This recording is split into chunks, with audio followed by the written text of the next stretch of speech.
Hello दोस्तों, स्वागत है आप सभी का learn and get YouTube channel में। दोस्तों, आज की वीडियो में हम बात करने वाले हैं मुंशी प्रेमचंद की लिखी हुई कहानी जिसका नाम है पूस की रात के बारे में। पूस की रात, ये जो पूस है ये महीना होता है, विक्रम संवत का 11वां महीना होता है जिसमें सर्दी पड़ती है। जैसे कि हम जनवरी, फरवरी या मार्च या नवंबर का जो टाइम होता है उसके आसपास का ये महीना पड़ता है, तो थोड़ा बहुत घटता बढ़ता हर टाइम रहता है यहाँ पर। तो इस महीने में यहाँ पर क्या है कि इस महीने के अंदर, इस महीने का यह मतलब जो टाइमिंग है इसका इस्तेमाल करते हुए मुंशी प्रेमचंद ने दिखाने की कोशिश करी है कि किस तरह से भारतीय जो ग्रामीण समाज है वो कर्ज के तले दबा हुआ है, जिसकी वजह से वो आवश्यकता की ज़रूरत की चीज़ें भी प्राप्त नहीं कर पाता, क्योंकि वो अपनी फसल का एक बड़ा हिस्सा या अपनी आमदनी का बड़ा हिस्सा कर्ज़े को चुकाने में ही ख़त्म कर देता है, दे देता है सब कुछ। और वो चाहे परिस्थितियाँ कितनी ही बुरी हों उसमें ही वो हमेशा फंसा रह जाता है। यहाँ पर इस कहानी के अंदर मुख्यतः दो किरदार हैं, एक है हल्कू और दूसरी है उनकी पत्नी। हल्कू किसान और उसकी पत्नी मुन्नी ने बड़ी मुश्किल से यहाँ पर 3 रुपये जमा किए थे। इन 3 रुपये से वे एक कंबल ख़रीदना चाहते थे, पर कर्ज चुकाने के लिए उन्हें यह रुपये सहना को देने पड़े। सहना यहाँ पर कौन है? साहूकार है, जिसने उनको ऋण दिया था, मतलब कर दिया था। यहाँ पर रात में खेत की रखवाली के दौरान हल्कू ठंड से कांपता है। आग जलाकर किसी तरह वह ठंड से राहत पाने की कोशिश करता है। चादर के अंदर सोने के बाद नील गाय उसकी पूरी फसल बर्बाद कर जाती हैं, पर फूस की उस रात में वह उठने की हिम्मत नहीं कर पाता। सुबह मुन्नी द्वारा फसल की बर्बादी के विषय में पूछे जाने पर वह पेट दर्द का बहाना बना देता है। फसल की बर्बादी के दुख से ज़्यादा उसे इस बात का संतोष है कि ऐसी सर्द रात में उसे खेत में सोना नहीं पड़ेगा। गरीब ग्रामीण किसान पर मौसम की मार किस प्रकार पड़ती है, यह कहानी उसी तरफ इशारा करती है। ये इसका सार था। अब देखते हैं हम यहाँ पर मुख्य पाठ क्या कहता है। हल्कू ने आकर अपनी बीवी से कहा, सहना आया है, लाओ जो रुपए रखे हैं उसे दे दो, किसी तरह गर्दन तो छूटे। मुन्नी बहू झाड़ू लगा रही थी, पीछे फिर कर बोली, 3 ही तो रुपए हैं, दे दूं तो कंबल कहाँ से आएगा? माघ पूस की रात खेत में कैसे कटेगी? उससे कह दो फसल पर रुपए देंगे, अभी नहीं है। हल्कू थोड़ी देर तक चुप रहा और अपने दिल में सोचता रहा, पूस सर पर आ गया है, बगैर कंबल के खेत में रात में वो किसी तरह सो नहीं सकता, मगर सहना मानेगा नहीं, घुड़कियाँ देगा। ये सोचता हुआ वो अपना भारी जिस्म लिए हुए अपनी बीवी के पास गया और खुशामद कर बोला, ला दे गर्दन तो किसी तरह से बचे, कंबल के लिए कोई दूसरी तदबीर सोचूंगा। मुन्नी उसके पास से दूर हट गई और आंखें टेढ़ी करती हुई बोली, कर चुके दूसरी तदबीर, ज़रा सुनूं कौन सी तदबीर करोगे? कौन कंबल खिरात में देगा? ना जाने कितना रुपया बाकी है जो किसी तरह अदा ही नहीं होता। मैं कहती हूँ तुम खेती क्यों नहीं छोड़ देते? मर मर कर काम करो, पैदावार हो तो उससे कर्जा अदा करो। चलो छुट्टी हुई, कर्जा अदा करने के लिए ही तो हम पैदा हुए हैं। ऐसी खेती से बाज आए, मैं रुपया ना दूंगी। हल्कू रंजीदा होकर बोला, तो क्या गालियाँ खाऊं? मुन्नी ने कहा, गालियाँ क्यों देगा, क्या उसका राज है? मगर ये कहने के साथ ही उसकी तनी हुई भवें ढीली पड़ गई। हल्कू की बात में जो दिल दहला देने वाली सदाकत थी, मालूम होता था कि वो उसी जानिब टकटकी बांधे देख रही थी। उसने ताक पर से रुपए उठाए और लाकर हल्कू के हाथ पर रख दिए। फिर बोली, तुम अब की खेती छोड़ दो, मजदूरी में सुखी से एक रोटी खाने को मिलेगी, किसी की धौंस तो नहीं रहेगी। अच्छी खेती है, मजदूरी करके लाओ, वो भी उसमें झोंक दो, उस पर से धौंस। हल्कू ने रुपये लिए और इस तरह बाहर निकल चला। मालूम होता था वो अपना कलेजा निकाल कर देने जा रहा है। उसने एक एक पैसा काट कर 3 रुपये कंबल के लिए जमा किए थे, वो आज निकले जा रहे थे। एक एक कदम के साथ उसका दिमाग अपनी नादारी के बोझ से दबा जा रहा था। पूस की अंधेरी रात, पूस का महीना आ चुका है यहाँ। पूस की अंधेरी रात, आसमान पर तारे भी ठिठुरते हुए मालूम होते थे। हल्कू अपने खेत के किनारे ओक के पत्तों की एक छतरी के नीचे बांस के खटोले पर अपनी पुरानी गड्ढे की चादर ओढ़े हुए काँप रहा था। खटोले के नीचे उसका साथी कुत्ता जबरा पेट में मुंह डाले सिर सर्दी से कूं कूं कर रहा था। दोनों में से एक को भी नींद न आती थी।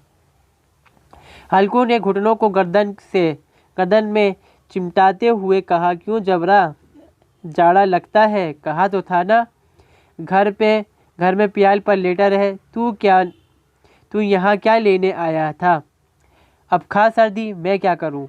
जानता था मैं हलवा पूरी खाने आ रहा हूँ। दौड़ते हुए चले आए, अब रोए नानी के नाम को। जबरा ने लेटे हुए दुम हिलाई और एक अंगड़ाई लेकर चुप हो गया। शायद वो ये समझ गया था कि कूं कूं की आवाज़ से उसके मालिक को नींद नहीं आ रही है।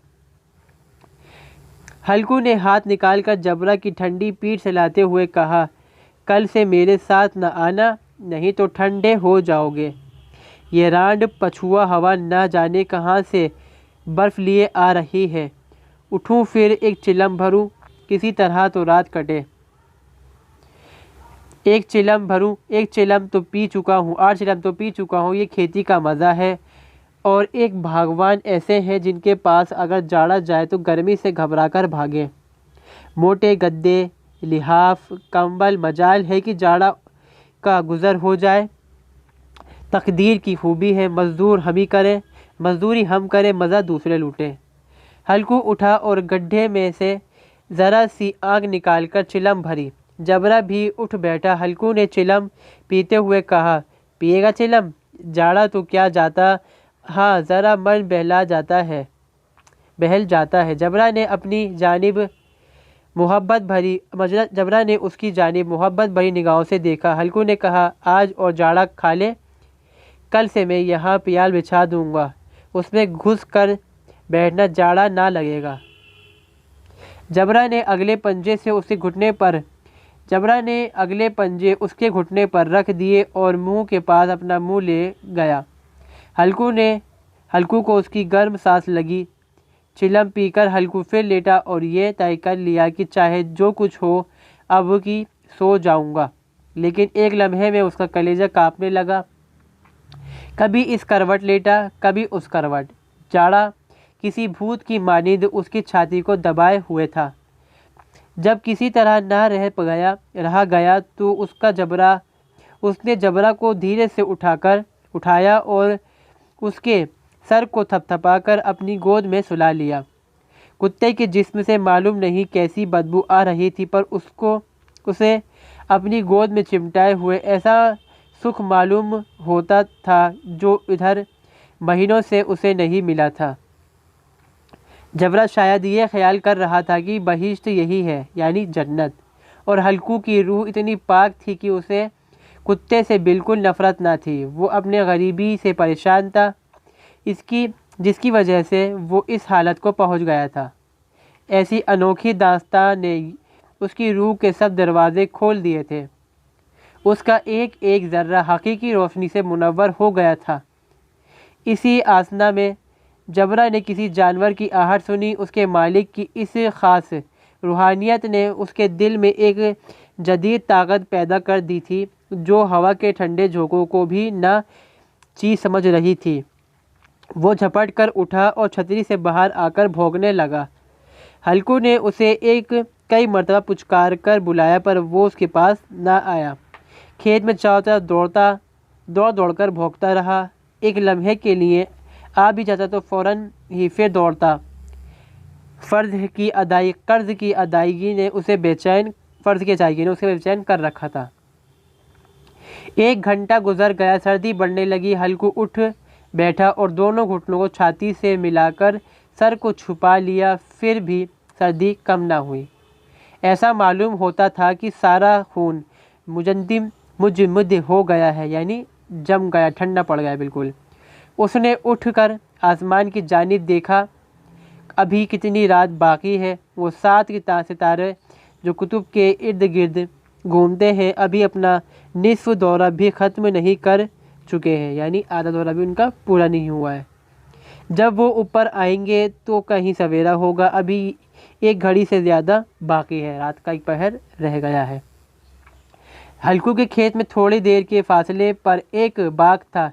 पतझड़ शुरू हो गई थी, बाग में पत्तों का ढेर लगा हुआ था। हल्कू ने सोचा, चल कर पत्तियाँ बटोरूं और उनको जलाकर खूब तापूं। रात को कोई मुझे पत्तियाँ बटोरते देखेगा तो समझे कि कोई भूत है, कौन जाने कोई जानवर ही छुपा बैठा हो, मगर अब तो बैठे नहीं रह जाता। उसने पास के अरहर के खेत में जाकर कई पौधे उखाड़े और उनका झाड़ू बनाकर हाथ में सुलगता हुआ उपला लिए बाग की तरह चला। जबरा ने उसे जाते देखा तो पास आया और दुम हिलाने लगा। हल्को ने कहा, अब तो नहीं रहा जाता जबरू, चलो बाग में पत्तियां बटोर कर तापे टाठे हो जाएंगे, फिर आकर सोएंगे, अभी तो रात बहुत बाकी है। जबरा ने कूं कूं करते हुए अपनी मालिक की राय को मुवाफ़क़त ज़ाहिर की और आगे आगे बाग की जानिब चला। बाग में खटाखोट अंधेरा छाया हुआ था। दरख्तों से शबनम की बूंदें टप टप टपक रही थीं। यकायक एक झोंका मेहंदी के फूलों की खुशबू लिए हुए आया। हल्कू ने कहा, कैसी अच्छी महक आई है जबरा, तुम्हारी नाक में भी कुछ खुशबू आ रही है। जबरा को कहीं ज़मीन पर एक हड्डी पड़ी मिल गई थी, वो उसे चूस रहा था। हल्कू ने आग ज़मीन पर रखी और पत्तियां बटोरने लगा। थोड़ी देर में पत्तों का ढेर सा लग गया। हाथ ठिठुरते जाते, नंगे पाँव गले जाते और पत्तियों का पहाड़ खड़ा कर रहा था। उसी अलाव में वो सर्दी को जला कर राख कर देगा। थोड़ी देर में अलाव जल उठा। उसकी लो ऊपर वाली दरख्त की पत्तियों को छू छू कर भागने लगी। इस मुजल्लद रोशनी में बाग के आलिशान दरख्त ऐसे मालूम होते थे कि वो ला इंतहा अंधेरे को अपनी गर्दन पर संभाले हों। तारीकी के इस अतः समंदर में ये रोशनी एक नाव के मानिंद मालूम होती थी। हल्कू अलाव के सामने बैठा हुआ आँख ताप रहा था। 1 मिनट में उसे अपनी चादर बगल में दबा ली और दोनों पाँव फैला लिए, गोया वो सर्दी को ललकार कर कह रहा था, तेरे जी में आए वो कर। सर्दी की इस बेपाया ताकत पर फतह पाकर वो खुशी को छुपा ना सकता था। उसने जबरा से कहा, क्यों जबरा, अब तो ठंड नहीं लग रही? जबरा ने कूं कूं कर गोया कहा, अब क्या ठंड लगती ही रहेगी, पहले ये तदबीर नहीं सूझी, नहीं तो इतनी ठंड क्यों खाते। जबरा ने दुम हिलाई। अच्छा आओ इस अलाव को कूद कर पार करें, देखे कौन निकल जाए। अगर जल गया बच्चा तो मैं दवा न करूँगा। जबरा ने खौफज़दा निगाहों से अलाव की जानिब देखा। मुन्नी से कल ये न जड़ देना कि रात ठंड लगी और ताप ताकर रात काटी, वरना लड़ाई करेगी। ये कहता हुआ वो उछला और उस अलाव के ऊपर से साफ निकल गया। पैरों में ज़रा सी लपट लग गई, पर वो कोई बात ना थी। जबरा अलगाव के इर्द गिर्द घूमकर उसके पास खड़ा हुआ। हल्कू ने कहा, चलो चलो, इसकी सही नहीं, ऊपर से कूद कर आओ। वो फिर कूदा और अलाव के उस पार आ गया। पत्तियां जल चुकी थीं। बगीचे में फिर अंधेरा छा गया था। राख के नीचे कुछ आग बाकी थी, जो हवा का झोंका आने पर ज़रा जाग उठती थी, पर एक लम्हा में फिर से आंखें बंद कर लेती। हल्कू ने फिर चादर ओढ़ ली और गर्म राख के पास बैठा हुआ एक गीत गुनगुनाने लगा। उसके जिस्म में गर्मी आ गई थी, पर जूं जूं सर्दी बढ़ती जाती उसे सुस्ती दबा लेती। दफातन जबरा ज़ोर से भौंक कर खेत की तरफ भागा। हल्कू को ऐसा मालूम हुआ कि जानवर का एक गौल उसके खेत में आ गया है, शायद नील गाय का झुंड था। उनके कूदने और दौड़ने की आवाज़ साफ कान में आ रही थी। फिर ऐसा मालूम हुआ कि खेत में चर रही हैं। उसने दिल में कहा, हूँ जबरा के होते हुए कोई जानवर खेत में नहीं आ सकता, नोच ही डाले, मुझे वहम हो रहा है। हाँ, कहा, अब तो कुछ सुनाई ही नहीं देता, मुझे तो ऐसा धोखा हुआ। उसने ज़ोर से आवाज़ लगाई, जबरा, ए जबरा। जबरा भौंकता रहा, उसके पास न आया।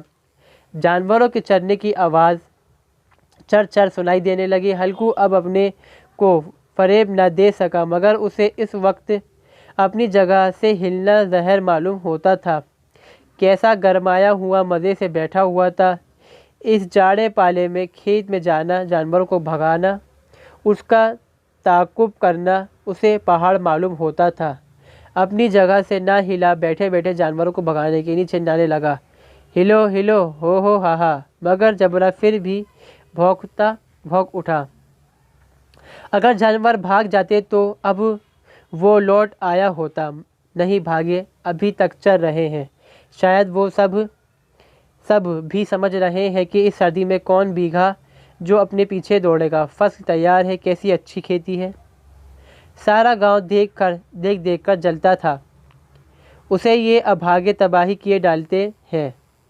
अब हल्कू से ना रहा गया। वो पक्का इरादा करके उठा और 2-3 कदम चला। फिर यकायक हवा का ऐसा ठंडा झोंका चुभने वाला, बिच्छू के डंक सा झोंका लगा। फिर वो फिर बुझते हुए अलाव के पास आ बैठा और राख को कुरेद कर अपने जिस्म को गर्म करने लगा। जबरा अपना गला फाड़ डालता था। नील गाय खेत का सफाया कर डालती थी और हल्कू राख के पास बेहिस बैठा हुआ था। अफरकत ने उसे चारों तरफ से रस्सी की तरह जकड़ रखा था। अफुर्दगी ने मतलब सुस्ती ने और ठंडक ने उसको जकड़ रखा था। अफसुर्दगी ने उसे चारों तरफ से रस्सी की तरह जकड़ रखा था। आखिर वही चादर ओढ़ के सो गया। सवेरे जब उसकी नींद खुली तो चारों तरफ धूप फैल गई थी और मुन्नी खड़ी कह रही थी, क्या आज सोते ही रहोगे तुम? यहाँ मीठी नींद सो रहे हो और उधर सारा खेत चौपट हो गया। सारा खेत का सत्यानाश हो गया। भला कोई ऐसा भी सोता है? तुम्हारा यहाँ मंडियाँ डालने से क्या हुआ? हल्कू ने बात बनाई, मैं मरते मरते बच्चा तुझे अपने खेत की पड़ी है। पेट में ऐसा दर्द उठा कि मैं ही जानता हूँ। दोनों फिर खेत के डांडे पर आए। देखा खेत में एक पौधे का नाम नहीं। जबरा मंडिया के नीचे चित पड़ा है, गोया बदन में जान ही नहीं। दोनों खेत की तरफ देख रहे थे। मुन्नी के चेहरे पर उदासी छाई हुई थी, पर हल्कू खुश था। मुन्नी ने फिक्रमंद होकर कहा, अब मजदूरी करके माल गुजारी देनी पड़ेगी। हल्कू ने मस्ताना अंदाज में से कहा, रात को ठंड में यहाँ सोना तो ना पड़ेगा। मैं इस खेत का लगान ना दूंगी, ये कह देती हूँ। जाने जीने के लिए खेती करते हैं, मरने के लिए थोड़ी। जबरा अभी तक सोया हुआ है, इतना तो कभी नहीं सोया था। आज जाकर सहना से कह दो, खेत जानवर चर गए, हम पैसा ना देंगे। रात बड़े गजब की सर्दी थी। मैं क्या कहती हूँ, तुम क्या सुनते हो? तो गाली खिलाने की बात कर रही है। सहना, इन बातों से क्या सरोकार? तुम्हारा खेत चाहे जानवर खाए, चाहे आग लग जाए, चाहे ओले पड़ जाए, उसे तो माल गुजारी चाहिए। तू छोड़ दो खेती। मैं ऐसी खेती से बाज आई। हल्कू ने मायूसाना अंदाज से कहा, जी मन में तो मेरे भी यही आता है कि खेती बाड़ी छोड़ दूं। मुन्नी, तुझसे सच कहता हूँ, मगर मजदूरी का ख्याल करता हूँ तो जबरा घबरा उठता है। किसान का बेटा होकर मजदूरी ना करूँगा, चाहे कितना ही दुर्गत हो जाए। खेती का मर्जाद नहीं बिगाड़ूंगा। जबरा क्या सोते ही रहेगा? चल घर चले। और यहाँ पर इस कहानी का अंत हो जाता है।